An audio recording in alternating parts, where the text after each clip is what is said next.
আসসালামু আলাইকুম দর্শক, আমরা এখন আছি ট্রাফালগার স্কোয়ারে, কিন্তু আমি আপনাদেরকে একটা খুব ইন্টারেস্টিং জিনিস দেখাবো। দেখেন, এক ভদ্রলোক ট্রাফালগার স্কোয়ারে দাঁড়িয়ে উনি দাঁত মাজছে। দেখেন কি ইন্টারেস্টিং।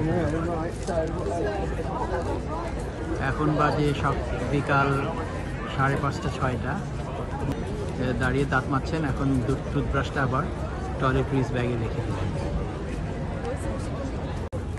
আর দর্শক, আপনাদেরকে একটু দেখাচ্ছি যে ওই ভদ্রলোক যে দাঁত ব্রাশ করতেছিল সবার সামনে, সেটা কোথায়। দেখেন, ওই যে লন্ডনের বিগ ভ্যান দেখা যাচ্ছে, হ্যাঁ, আবার এদিকে ট্রাফালগার স্কোয়ার, এইরকম একটা হার্ট অফ লন্ডনের জায়গায় উনি দাঁড়িয়ে দাঁতটা ব্রাশ করে ওই ব্রাশটাই আবার টয়লেট্রিজ ব্যাগে রেখে দিল।